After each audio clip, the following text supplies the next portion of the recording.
Hi guys, here is the second lesson on study skills, and today I'm going to talk about intensive listening. So last time I talked about extensive listening.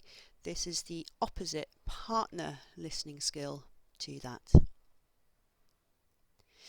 So just to recap, in case you haven't seen the first video, study skills are basically things you can do to help you study more effectively. So this includes things like keeping a vocabulary notebook, a good vocabulary notebook, learning how to assess your own language without a teacher,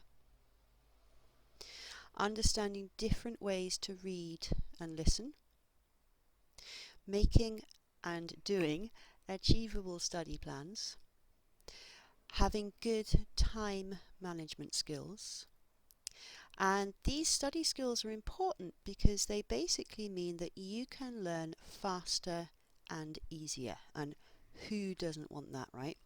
So if you have a good set of study skills, your study time will be more productive and more focused, which puts you in control of what you're doing. So today it's all about intensive listening, which is a great way to deepen your understanding of the really hard to hear bits of spoken English. Alright, so intensive listening is when you listen to a very, very short extract of English so that you can understand in detail. It's totally different to extensive listening, which is when you listen to a lot of English, which is very easy for you to understand. Intensive listening can help you learn more about individual phonemes or sounds in spoken English, contractions and auxiliary verbs, stress and intonation patterns. And also intensive listening, it should be interesting. Obviously, if you're not interested in the topic, you're not going to want to listen, but it should also be educational. So you should be doing some work. You should be making an effort to understand. So for intensive listening, you want it to be a little bit challenging. Okay? Not too challenging, but a little bit. Alright, so how to practice. I'm actually going to show you in this video how to practice intensive listening, and I'm going to show you the kinds of things that you can learn from it. Normally, I would suggest that you take your extract of listening out of something you have already listened to. So, for example, maybe you watched a video on YouTube and you watched it 2 or 3 times. Then it's a good idea to focus in on one piece of that video and really try and dig into what is happening. Obviously, today I can't do that, so instead I'm going to give you a context for some listening. So, here's the context. There are 2 people on a train, and these 2 people are going to meet a friend. Unfortunately, the train is late. So I'd like you to think about what the 2 people might be thinking about, or maybe what are they feeling, and what might they say to each other. So you might like to pause this video, just give yourself a minute or so, maybe write down some ideas or have a think. What are these people thinking and feeling, and what might they say to each other?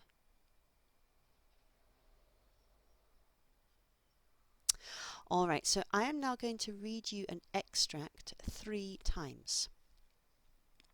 I want you to listen to the extract and write down what you think you hear.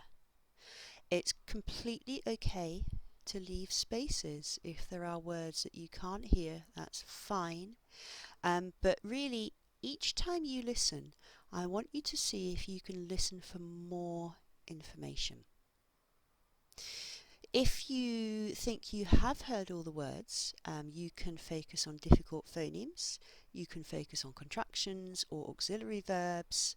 You might like to listen to the features of pronunciation, so the stress, the intonation, and you might like to listen for feelings. So what do you think the speaker feels? Are they angry? Are they worried? Are they scared? Are they happy? And just in general, see how much detail you can hear from the extract. Okay, so here it is for the first time. He'd have been waiting for ages by the time we get there. I hope he's not too angry. I really hope he's still there. He might have gone home. And this is it the second time. He'd have been waiting for ages by the time we get there. I hope he's not too angry. I really hope he's still there. He might have gone home. And the final time. He'd have been waiting for ages by the time we get there. I hope he's not too angry. I really hope he's still there. He might have gone home. Alright, so if you feel like, oh my gosh, I don't know, of course you're totally free to pause this video now and to go back and to listen again. Usually when I do this in class with a student, we listen multiple times. And I mean 10, 15 times. So if you need to hear this more times, by all means, go back, listen again. However, I want to move on and show you the information that was in this extract. So here's the sentence, and I'm going to ask, was it the same as yours?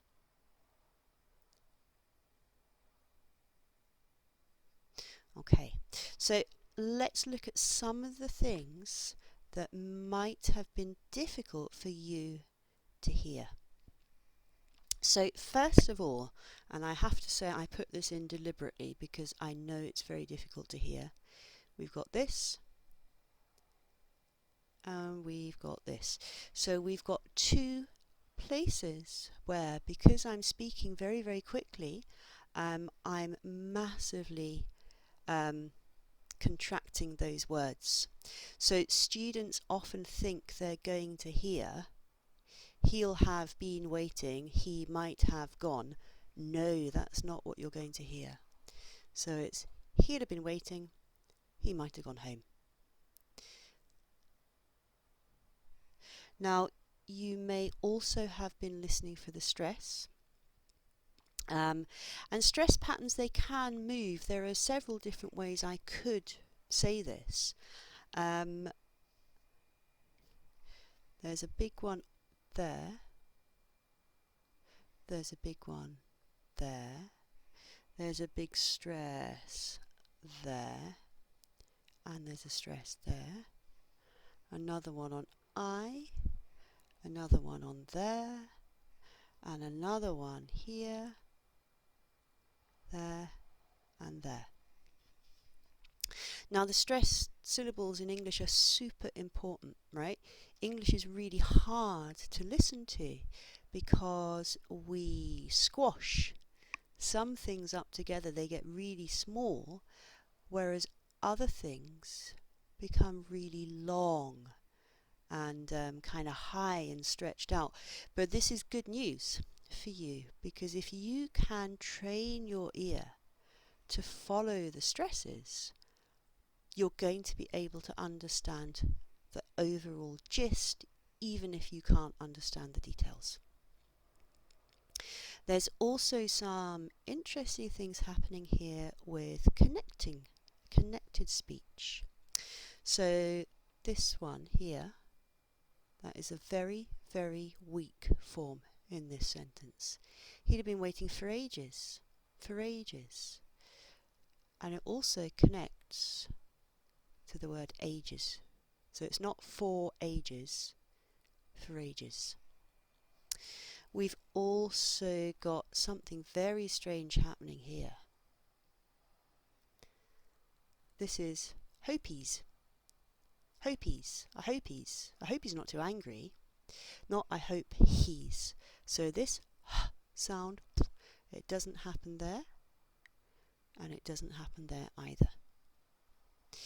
In here, there's an intruding w sound. Hope he's not too angry. And yeah, I think that's it.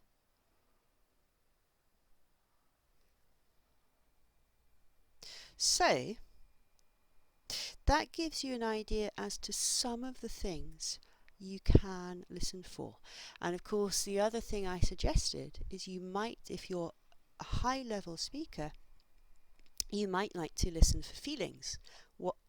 How do you think that person feels? So I'm going to read this 2 more times. I want you to think about what's the difference.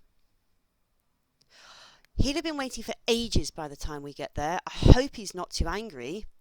I really hope he's still there. He might have gone home by now. And one more time. He'd have been waiting for ages by the time we get there. I hope he's not too angry. I really hope he's still there. He might have gone home by now. So that first time, those speakers were angry. They were feeling angry.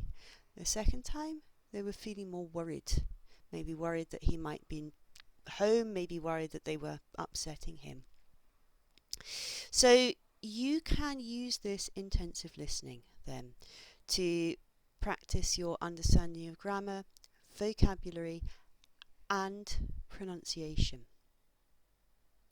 In order to practice at home, you need to choose a short extract, a really short extract from something you already understand in general. You want to make sure it's something that you have subtitles for so that you can confirm your ideas.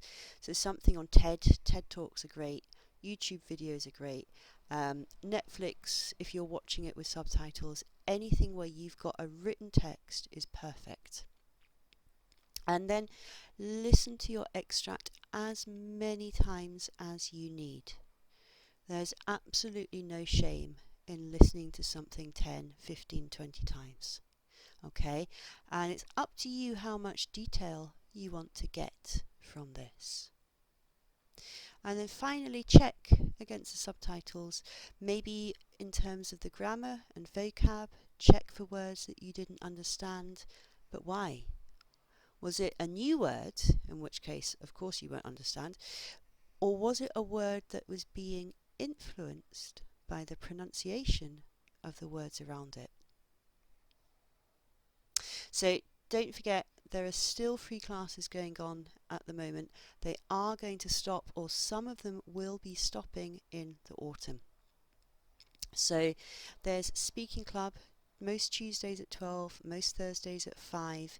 It's been brilliant for everyone who comes, and I have seen huge changes in people's speaking abilities. There are free mini lessons. These are going to stop in September. So if you want to make the most of this opportunity, you've got the summer to do so.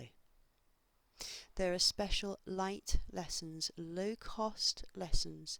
Again, these will be stopping in September. So if you want to take advantage of this low cost, you need to get in touch with me before September. And finally, of course, there are the regular lessons. These are your bespoke lessons which are made just for you.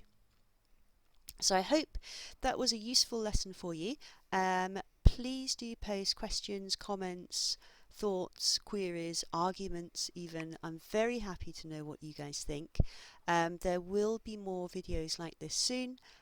In the meantime, have a great day and I'll speak with you again.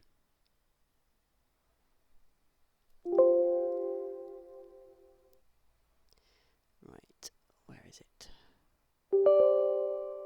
Oh, did you not... Where's my recording? There, stop.